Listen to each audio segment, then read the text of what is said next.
Okay, let's talk some honest entrepreneurship today. On today's show, the journey of running a business and all the pains that come with it. We have an episode like this every now and then, and with news of a local restaurant shutting down, I want to take a minute and talk about what you may not always hear about on social media. On today's episode today, we're going to be diving into the conversation of what does it really feel like, look like, what's the burden of running a business, and should you do it? If you've ever thought about starting a business, is this something you should actually do, or should you stay away? We'll be talking about that today. Before we dive in, hello, I'm your host, Blake Benz. I'm the host of the Good Advice Podcast, our humble little podcast that you've checked out today. And I've been doing this show for about 6 years now. We got over 450 episodes.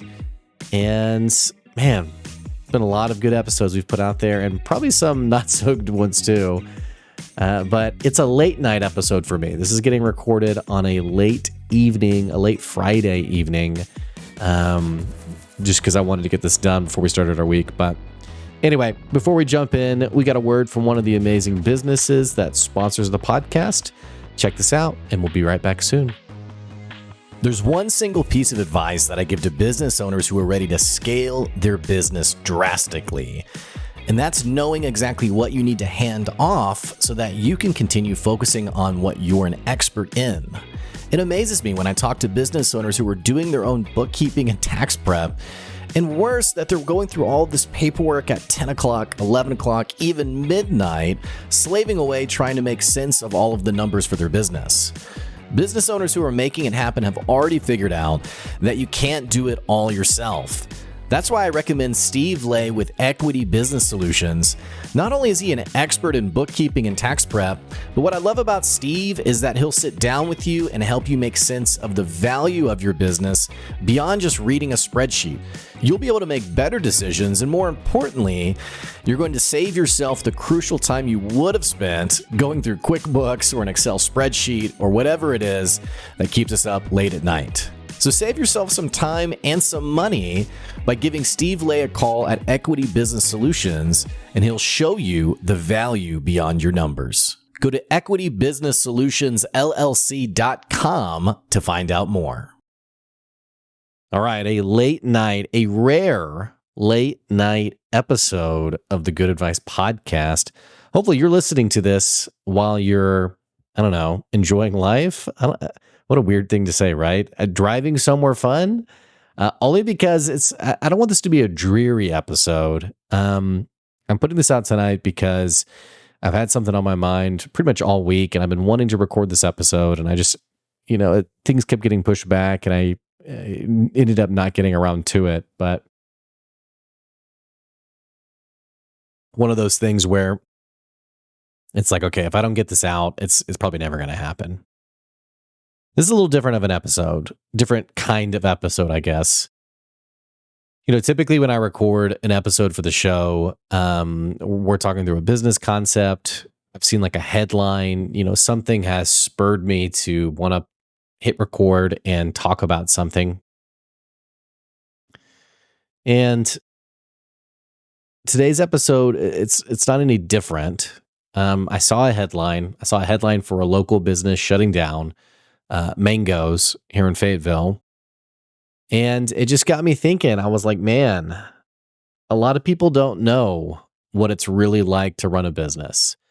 A lot of people don't really know the pains and the stress and the existential dread. A lot of people don't know about that because a lot of what gets put on social media is I'm living my best life. I'm in control of my destiny. And in some ways, these things are true. I have a hard time imagining what life would be like working for someone again, only because I've done this now for so long, which, by the way, when I set out to do this, it was never about sticking it to the man or having my own schedule. I stepped into the road of entrepreneurship because I had this burning feeling of I really wanted to help this group of people, and I didn't see an avenue to do that in my career. I didn't see a pathway to make that happen in the place that I was working. So I guess this is entrepreneurial. I didn't know anything about entrepreneurship, but at the time I thought, okay, well, I can't really see a pathway. I can't see a business where I can go work and do this. So I guess I'll just start it myself. And thus, Good Advice was born. I was in a WhatsApp conversation with some friends of mine, and someone made the joke, and you've all been in this conversation before. Someone made the joke of like, what if you had to go back 20 years and start over again? And I had a couple of random thoughts. The first thought I had was I wouldn't want to say goodbye to my kids. I wouldn't want to go to a time when I didn't have kids. A good illustration of this, by the way, if you've ever seen the movie About Time, I know it's on Netflix. I don't know what else it's on, but really cute romance movie, I guess, chick flick. And a guy goes back in time and realizes he can change the future. And in one of those situations, light spoilers, by the way. In one of those situations, he doesn't have the kid that he had before, and it's devastating. And it's like, oh, I need to undo the change that I made because I don't want to think of a world where I don't have my kids. So that movie got brought up, and I thought, yeah, I wouldn't. I love being a dad. I love having kids, and I don't want to envision. I don't want to go to a time in my life when I didn't have kids. But so my first thought was my kids and having to like re-meet my wife and like think about going 20 years back. I thought dating again? No, I don't want to do that. But then again, maybe it was a lot simpler back then, right? We didn't have so much social media and AI and all these different things. But so that was my first thought. My second thought was, would I do Good Advice again? And this is like a concept that gets brought up in, I'll just say like entrepreneurial pop culture. This whole like, if I had to do it over again, could I? And we actually spotlighted this, by the way, on a previous episode. I don't remember which one it was. It was probably about 15, 20 episodes ago. But a guy who was a millionaire, he basically left it all and started over from scratch to prove that he could grow another 7-figure, this $1 million business within a year. Well, he wasn't able to. I think the way I talked about it in the story was he made it to 60K, which even that, by the way, is fairly impressive considering you're starting from scratch. But he had an immense amount of experience, connections, sales expertise, all these different things. But after a year, he can only make it to 60K. We've seen other people, other personalities do this too. Grant Cardone had this big show about this, and I don't know how forthcoming it was and how much of it was just like, pampered for the sake of TV. But so this gets brought up a lot in entrepreneurial pop culture of, would you do it over again? And what would you do different? And which, by the way, I would do a lot of things differently. But I started thinking about this and I was like, would I do this over again? And I thought, I don't know if I could do this to myself again. Now, some of this has been harder than it probably has to be. Good Advice. I was running a business through COVID, through being a first-time dad. Last I checked, the economy is not doing great. So there have been many things that have been set against me, I guess, for lack of a better phrase. And I don't really think of it that way in the sense of like the world's against me, but just some not great, ideal circumstances, right? So I think that's probably made it harder than it needs to be. But in 6 years, guys, this has been a really freaking hard thing to do. It's been incredibly hard. Now, I'll put a disclaimer out there. I don't think that to be a successful business owner that it has to be hard. I don't think to be a successful entrepreneur and to grow a meaningful business that you have to go a pathway of forged by fire through the crucible of entrepreneurship and navigating rejection and sales and self-worth and all that. I don't think that has to happen. My neighbor, for example, he started his business and I remember we were talking advice and I said, now, just so you know, this could take a while to kick up. Well, 1 week later, he had a new customer and it was a major, major customer, a national band, basically. And I just remember thinking, like, okay, that was not my experience when I started my company. And I even know there's people who listen to the show who their experience has been very positive. It's been fairly smooth. When they think about their business, they think of it as it's been something I've had a lot of fun doing. It's been really great. So that this is nothing to say like your journey of running a business has to be miserable. It doesn't. You could be someone who starts a business and it does just come together. It does just click. It does just work. I think a lot of times we think that hey, I'm just fixing my lighting here. That's a little bit better. Um hang on, that's a little too much. Sorry, I'm navigating the camera here. Um I think a lot of times we think that it we kind of always, I want to say always, most people think that they're the ones who are going to have an easy path. It just makes sense. And they have loved ones around them who are like, oh, it's a great idea. You should do it. Go all in, and they've even been maybe steered the wrong way by someone else's story. I mean, they read a blog about someone who sold everything, sold their home, sold their car, put it all into the business, went heavy into it, and then within 6 months had an incredible, profitable brand. So they do that same thing, ignoring the fact that for every one success, there are 10 other total failures of a business. But it doesn't have to be hard. Statistically speaking, though, for most of us, buckle up. This is going to be the hardest thing you've ever done. I started doing this episode because I saw the headline for Mangoes shutting down. Really tasty, great food, by the way. I really, really liked that place. So I saw it had shut down. I read the article about it. That led me down a rabbit trail of another business that is not shutting down, but they're looking for someone to buy them because it looks like they will shut down. Whataburger in Russellville, which I know a lot of our listeners aren't in Arkansas. We have this town, I guess it's like an hour and a half away or so. And it has a burger shop.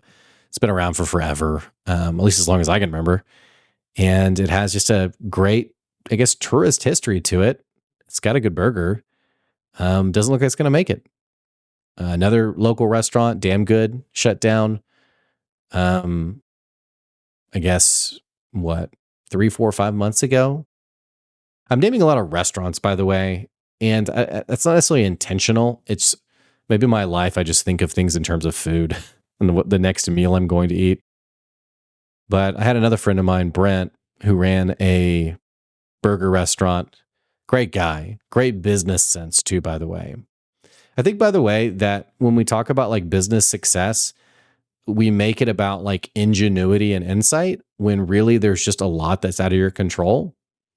And I'm going to come back to that before we finish today, but there's a lot outside of your control.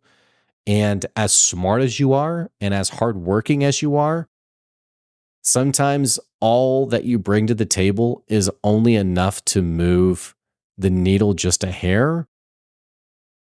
And it's a game where the table is so deeply stacked against you sometimes.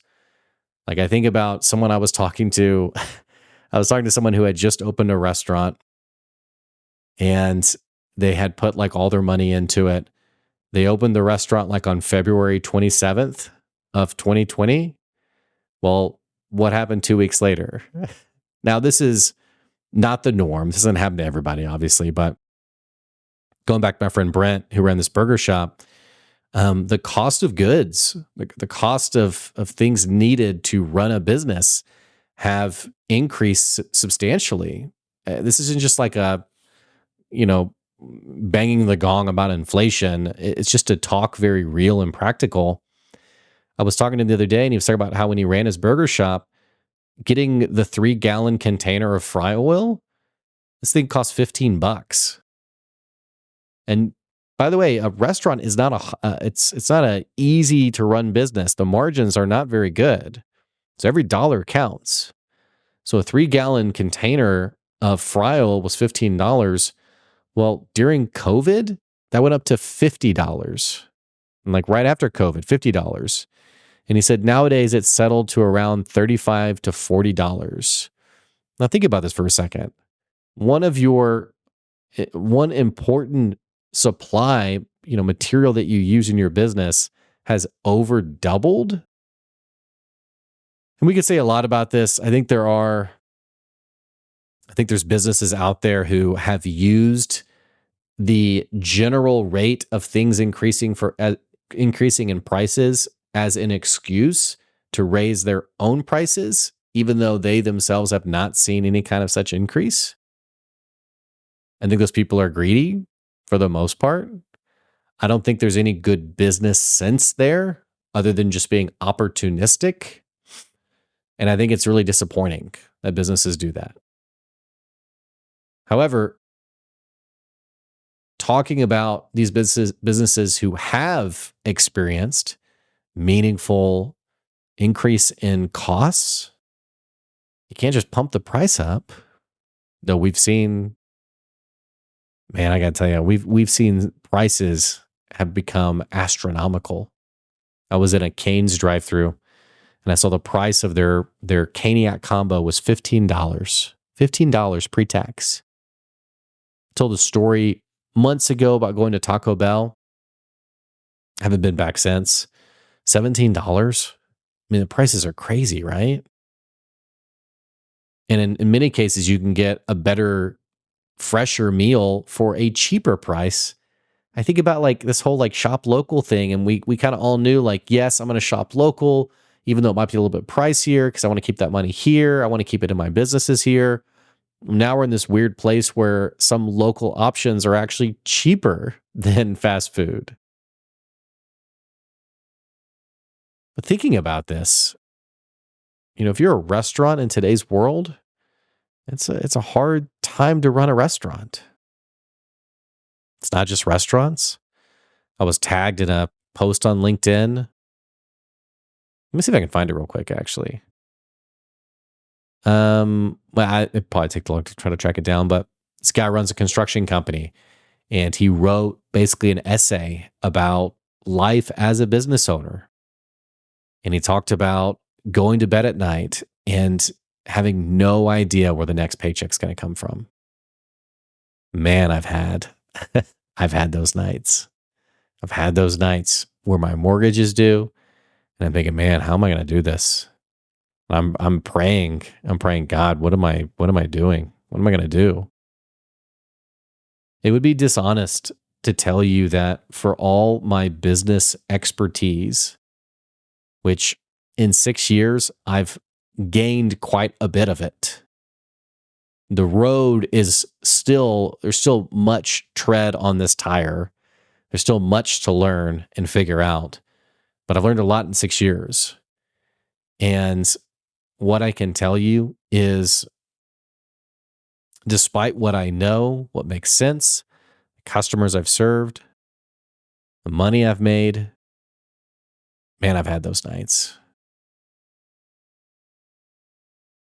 It's hard to run a business. It's hard to run a business. It is the hardest thing I've ever had to do. And there are things that you don't expect you're going to have to deal with. And even just beyond like the generally true things about business. Like generally true things like learning how to sell. But not just learning how to sell, dealing with the rejection of someone telling you no. And some people are very, just being candid, they're very mean in their rejection.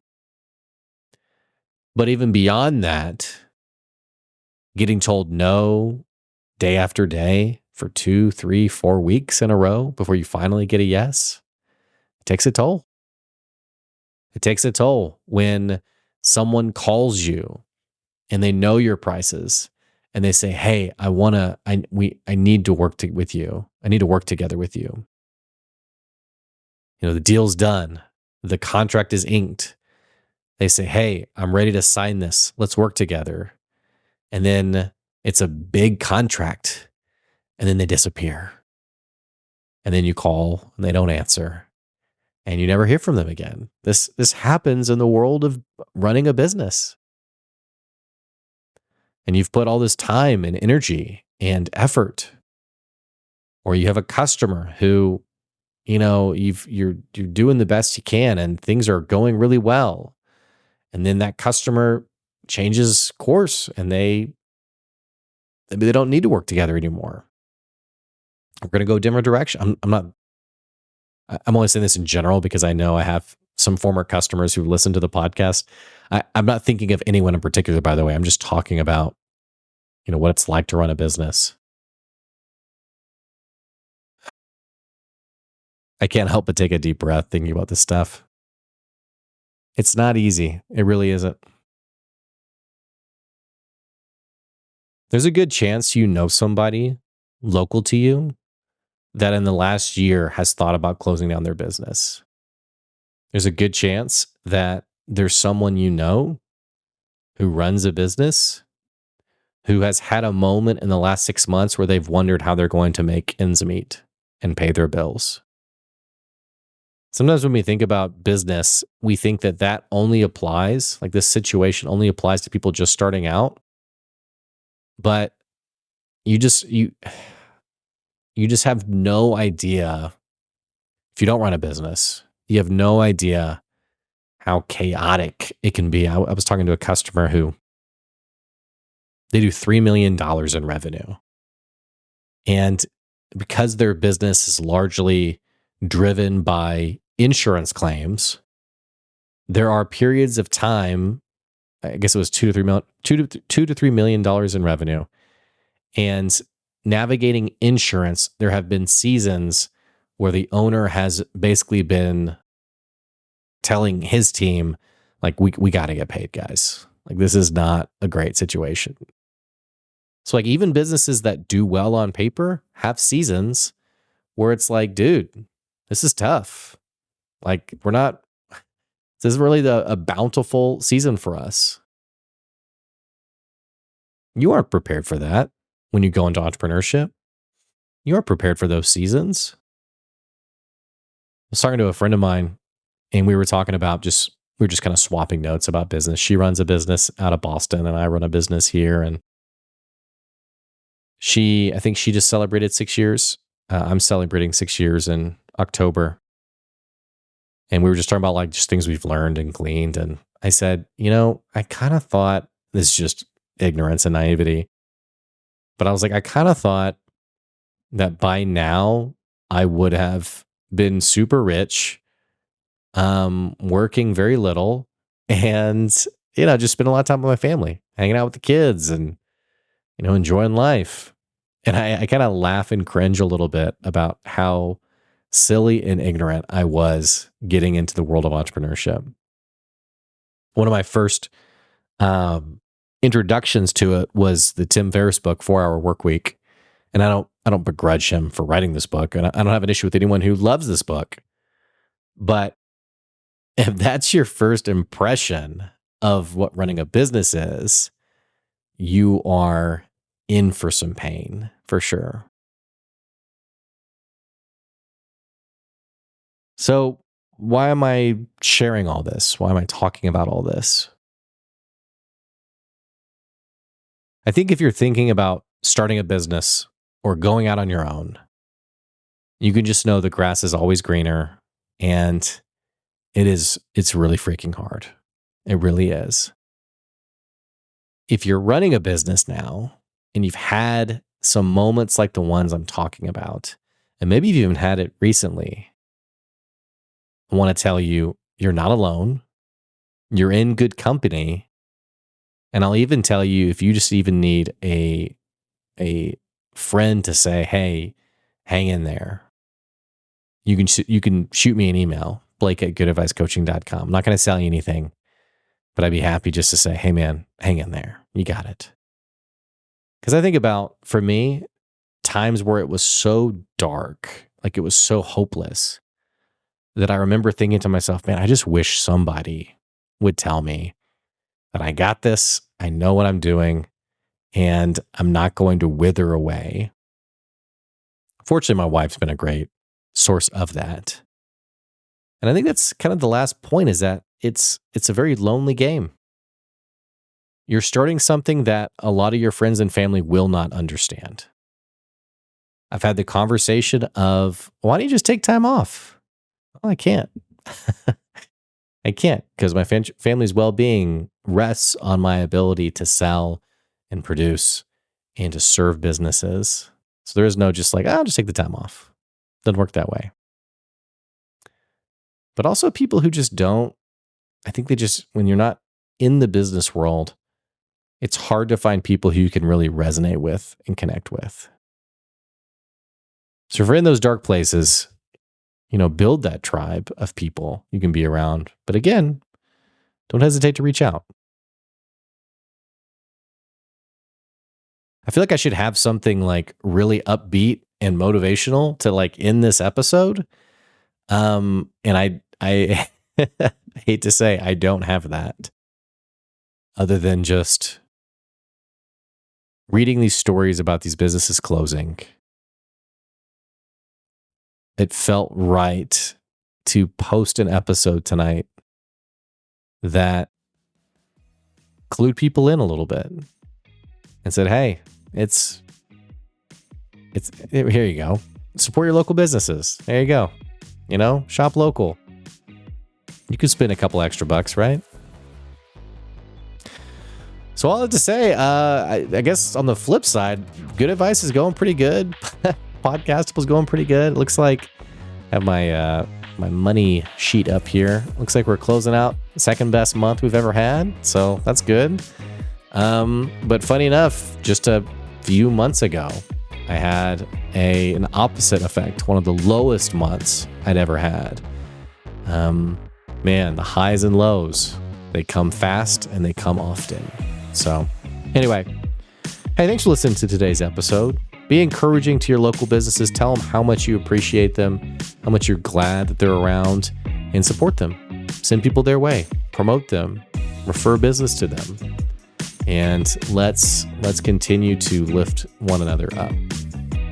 If you enjoyed this episode, make sure you're subscribed and following the podcast. You can support the podcast either advertising on the show or on our Patreon, patreon.com/goodadvice. And all I have to say, thank you for those of you who support the show. That's today's Good Advice. I'll see you later.